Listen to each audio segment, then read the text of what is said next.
හෙල්ලෝ බොයිසින් සාදරෙන් අදරෙන් පිළිගන්න රික්ක එකඩම විතින්ගෙන තවත් අලුත් වීඩියෝ එකට.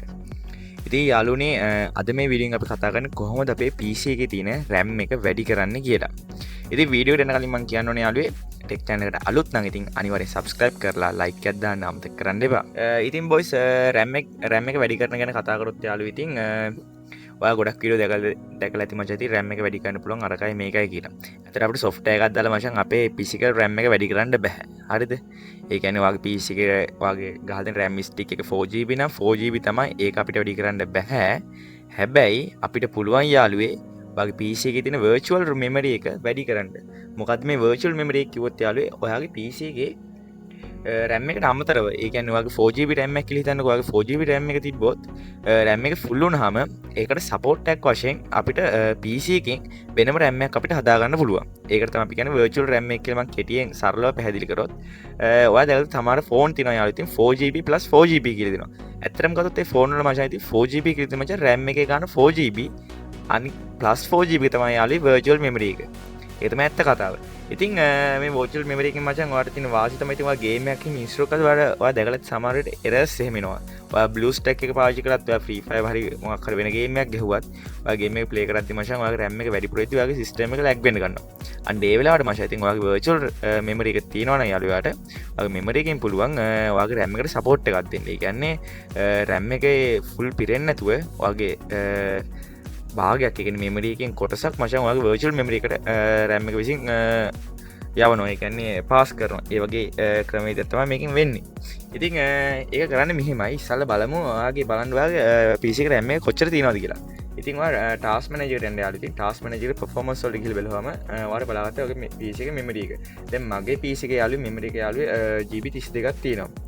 හරිදවා ජීබි තිස් දෙකක් තියෙනවා. ඉතින් ඇතර මට වර්චල් මෙමරියක් ඇතරම අවශ්‍යයෙන් හැ ලොක ෝජල් මෙමරියක් අවශ්‍යන්න මගේ ජීබි තිස් දෙකක් තියෙන හිද ඒත් මේක නැතුව නැතිවුණොත් මචන් පිසික ස්ලෝ වෙන්න ගන්නවා. ඉතින් ඒක හදාගන්න යාලුවේ ඔගල යන්න වගේ මයි කම්පියුටර් එක ගිහලා ඉතින් රයිට් ක්ලික් කරලා ප්‍රොපර්ටිස් යන්න Windows 10 නම් ඊට පස්සේ මෙතන යාළුවේ change setting කියලා. අන්නේ change setting වලට යන්න යාළුවේ. එතෙන්ට ගියාට පස්සේ මෙතන තියෙන advanced කියලා එකක්. ඒ advanced එකට යන්න. ඒකට ගියාට පස්සේ යාළුවේ තියෙනවා මෙතන තියෙන මෙන්න මෙතන තියෙන performance කියලා දාලා තියෙන යාළුවේ visual effect processor scheduling memory usage and virtual memory කියලා එකක් තියෙනවා යාළුවේ මෙතන tab එක මෙතන setting වලට යන්න. හරි බොයිස් ඉතින් මෙන්න මේ වගේ ටැබ් එකක් ඕපන් නම් virtual memory කියලා ඉතින් ඔයා මෙතන බලාගත්ත එක ඔයාගේ PC එකේ තියෙන hard disk සහ SSD storage device එක මේකෙන් පෙන්නනවා. ඉතින් මෙතන C1යි D1යි E1යි කියලා තියෙනවා මගේ volume ටිකක්. ඉතින් මම මේකට use කරන SSD එක යාළුවෝ SSD use කරද්දි ඔයාගේ speed එක වැඩිපුර ගත්ත හැකි. ඒ කියන්නේ RAM එක තරම් speed එක නේ. ඔයාගේ 4GB RAM එකක් තියෙනවා නම් ඒ speed එකම අපිට මේකෙන් ගන්න බෑ. හැබැයි යාළුවේ SSD කියන එක මචං hard disk එකට වඩා speed. එතකොට SSD එක තියනවා නම් SSD use කරන්න ගන්න මේකට. hard disk තියෙන කට්ටිය ප්‍රශ්නයක් නෑ hard එක use කරන්න. ඉතින් මම SSD අතින් ඉඳන් මම SSD use කරන ඉතින් මෙතන custom size වලට යන්න.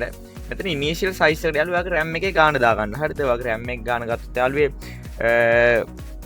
ඔයාගේ 4GB RAM එකක් තියෙනවා නම් යාළුවේ එතකොට ඒ දාන්න ඕනේ 4096යි. හරිද? මෙතන ඉනිෂියල් සයිස් එක 4096ක් දාන්න. ඔයාගේ මැක්සිමම් සයිස් එක යාළුවේ ඔයාගේ 4GB RAM එකක් තියෙන කෙනෙක් නම් ඔයා ඒක 3ෙන් ගුණ කරන්න. ඒ කියන්නේ 4096 ඔයා ගුණ කරන්න ඕනේ 3ෙන්. ඒක 12288යි. 12288යි. ඉතින් මේක දාලා මෙතනින් සෙට් කරන්න. හරිද? සෙට් කළා මචං ඕකේ දෙන්න. ඊට පස්සේ ඔයගොල්ලෝ බලාගත්තේ මෙන්න මේක PC එක රීස්ටාර්ට් කරන්න කියලා එකක් එනවා. ඒකට ඕකේ දීලා ඉතින් ඇප්ලයි කරලා ඕකේ දෙන්න. හරිද? ඉතින් ඔයා PC එක රීස්ටාර්ට් කරන්න ඕනේ. රීස්ටාර්ට් කරාට පස්සේ ඔයාලා බලාගත්ත හැකි යාළුවේ මෙතන ටාස්ක් මැනේජර් එකට ගියාට පස්සේ මෙන්න මෙතන ඔක මෙමරි එක වල ගියාට පස්සේ යාළුවෝ ඔයාලට බලාගත්ත හැකි මෙතන page pool size එකට ඔයාගේ මෙමරි එක ඇඩ් වෙලා තිනවා. ඒ කියන්නේ දැන් ඔයා අතරින් වෙනස් කරපු ගාන මෙතනින් වැඩි වෙලා තිනවා. ඉතින් ඇත්තටම කිව්වොත් මේක මචං කිසිම හැක් එකක්වත් කිසිම මේක නෙමෙයි. මේක Windows වලින් දෙන සර්විස් එකක්. ඇත්තටම ඔයගොල්ලෝ තවත් රැවටෙන්න එපා මචං. කිසිම software එකකින් ඔයාගේ physical RAM එක මචං increase කරන්න බෑ. 4GB RAM එකක් ඔයාලට 32GB කරන්න පුළුවන් කියලා වෙන වෙන software දාගන්න බෑ බං. මේ PC එකට virus එනවා විතරයි.